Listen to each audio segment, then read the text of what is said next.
What is up, Pitt fans? Welcome back to the PG Pitt Show, brought to you by FanDuel. I'm Abby Schnable, and boy, do we have a lot to talk about after Pitt men's basketball snapped a 3-game losing streak and earned their first win in ACC play with a statement 23-point road win over Georgia Tech. And now, just to put that win into perspective, Pitt was a 1.5-point favorite, according to our friends at FanDuel. This is a Georgia Tech team that was missing one of its starters, in Mohamed Silla. I'm probably pronouncing that wrong.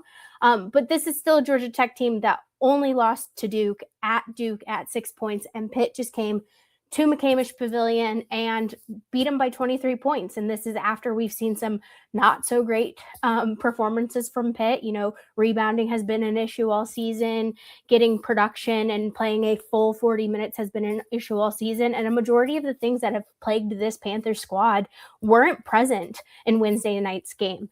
I think the biggest story we have to talk about from the game is Nojus Indrusaitis. I mean, he's been a bit of a non-factor the past 3 games. I mean, he was 0 for 12 in the first 3 ACC games against Miami, Clemson, and Syracuse, and he just completely broke out.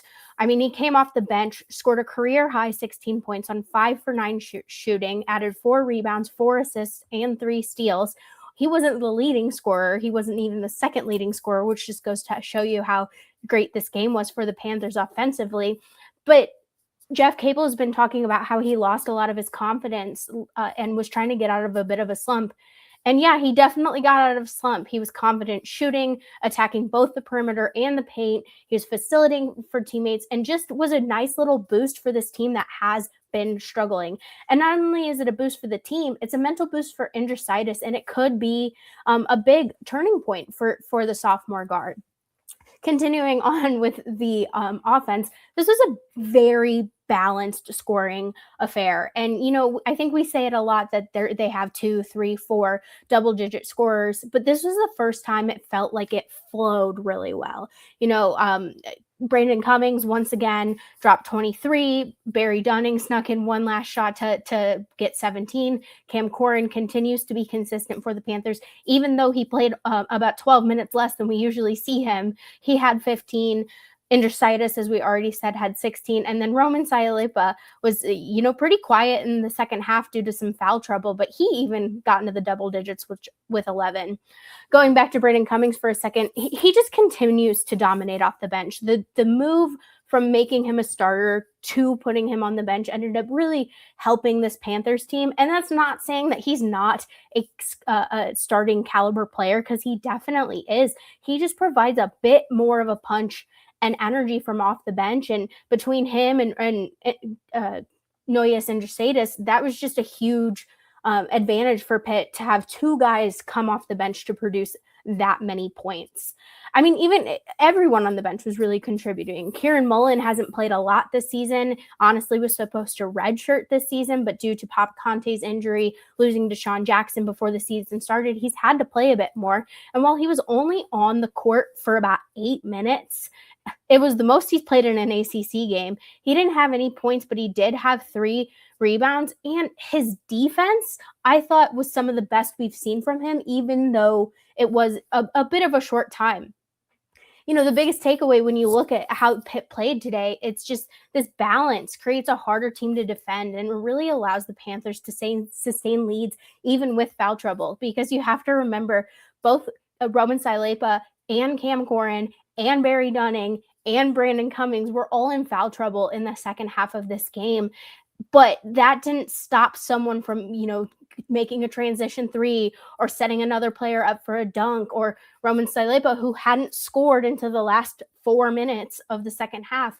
Everyone was able to step up when needed, and that's not necessarily something we've seen from this Panthers squad, especially not in a full 40 minutes. They usually start to hit a slump midway through the second half or earlier, and that just wasn't the case tonight. Jeff Capel's really been asking for his squad to play that full 40 minutes. And I mean, other than the first 2 points of the game, Pitt led from start to finish. When you do the math, they only didn't lead for 2 minutes, which is just not what we're used to with this Pitt team, and just a great stepping stone as they continue into ACC play.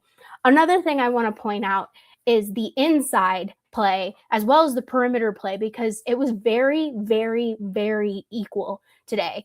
Pitt scored 38 points in the paint despite having to play those smaller lineups. And, got to give the caveat that Georgia Tech was missing Muhammad Silla. It gave them a little bit more freedom inside because they didn't have the big man up against them. But I don't think that takes away from what Pitt was able to do, especially when you consider the battling that specifically Cam Corrin and Roman Sailepa had to do in the paint. I mean, every single time the announcers are going to bring up how Roman is a rugby player, but I really do think that plays to his advantage when he gets down low and has 2-3 guys on him and he just needs to get a bucket. But then, I mean, you also look at the perimeter shooting. They shot 60% from three in the first half.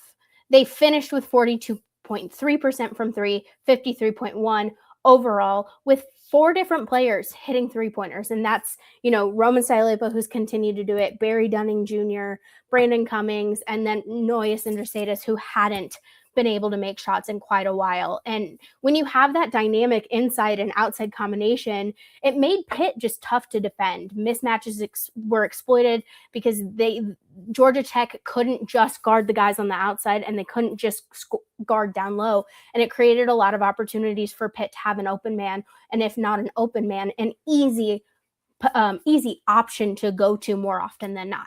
And that's not to say it was perfect from start to finish. There were a few times where Pitt got a little sluggish. I mean, when you think about their start to the second half, they missed their first 3 shots, but they quickly responded with 3 more after that. And then Georgia Tech went on an 11-3 run about midway through the second half, and that's about usually when we see the aforementioned slump from Pitt. But that didn't happen today because you saw players confident. Specifically, Nojus Indrusaitis went down and drilled his fourth 3 of the night, and it was just, again, a lot of the things we've seen that have hurt this Pitt team just weren't there tonight. It got to the point where Pitt was so far up ahead, we got to see Makari Moore, who doesn't get a lot of opportunities on the court.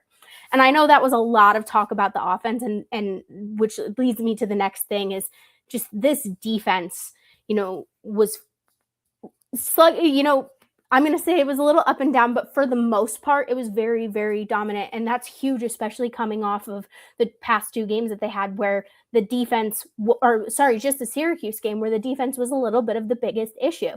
But they had 12 steals, which is the highest against a Power 4 opponent for the Panthers this year. 4 additional turnovers, creating 17 points off of those turnovers. And remember, 17, and they won by 23. So that's a huge help right there. I mean, Cam Corrin, Roman Sailepa, and Nojus Indrusaitis, I know I keep saying those names, but those 3 specifically, Adam, Brandin Cummings, honestly, the entire team, but Corrin, Sailepa, and Indrusaitis, they kind of led that charge. They had 10 of those 12 steals combined. Cam Corrin led the group with 4, and that was, again, with limited minutes due to him, being in foul trouble. But still, those extra opportunities just really allowed Pitt to continue to dominate in transition, maintain rhythm, and just really capitalize again on those extra opportunities. And it wasn't just the steals that they did. They really did a good job containing Georgia Tech's leading players. Reeves Jr. was held to 11 points, but he averages 16. That's their leading scorer. Lamar Washington's their 3rd leading scorer, and he was held to 5, but averages 11.8. And again, because Pitt was playing so confidently on offense, it allowed them to be able to get back on defense, which we've seen be an issue for this team. They miss a shot. They're not able to get set back up on the defensive end, but that wasn't a problem today. They missed shots, and sometimes Georgia Tech took advantage of that. But for the most part, Pitt was able to contain this Georgia Tech squad, which we haven't really seen, especially not in ACC play. And even those smaller lineups, I think there were a few times where we had all guards except for Roman Sailepa or all guards except for Barry Dunning Jr., which both of those guys are forwards. It's not your traditional center. But even the smaller lineups prevented this Georgia Tech team from finding rhythm and just continued the intensity that we saw from, your normal lineup. The only one player who I don't think particularly stood out from this game was Amari Witherspoon, but Jeff Capel likes to remind us often that he is a freshman, that he is still often learning. He had 0 points, but I do think a lot of that had more to do with his lack of playing time due to how well Nojus Indrusaitis was playing. So I don't knock Amari Witherspoon for that, but just wanted to point it out. But, again, going back to this big picture, this makes Pitt 8-9 on the season, 1 game away from being 500. It gives them their 1-3 in ACC play, which is going to be a challenge, down the stretch, because they do have a lot of the AP top 25 teams ahead, including a date with Louisville this Saturday, who is ranked 20th in the nation right now. But more importantly, this was Pitt's first true road win of the season. And I think that sets Pitt up for, maybe a little bit more confidence or even just a little bit more energy when they're on the road, especially when you consider how well this Georgia Tech team has been playing against some of the top teams.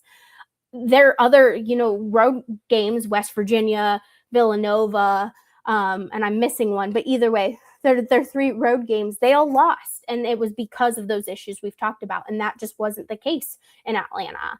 It's just, again, I know I keep saying the word confidence, but it's a huge confidence boost what they were able to do heading into the next game versus Louisville, but also for the rest of the season. Because I think back to some teams we've seen, maybe not in the ACC, but just across the nation, have really bad starts to the conference play, but that doesn't mean they have a bad ending, because, Pitt may be out of the NCAA tournament at large conversation due to how not so great their conference play was, but all it takes is winning the ACC tournament. There are a lot of good teams in the ACC, but you can never say never. So I just want to thank you guys so much for tuning in to this episode of the PG Pitt Show. Again, a nice win for the Panthers, and hopefully they can continue this moving forward for the Panther fans, as I know it's been a little bit of a depressing season for the basketball team. But thanks for watching. Make sure you're following mine and Stephen Thompson's coverage on post-gazette.com. Make sure you're liking, subscribing to this channel, commenting, coming to our live chats. We really appreciate all of you guys supporting our coverage, and we'll see you next time.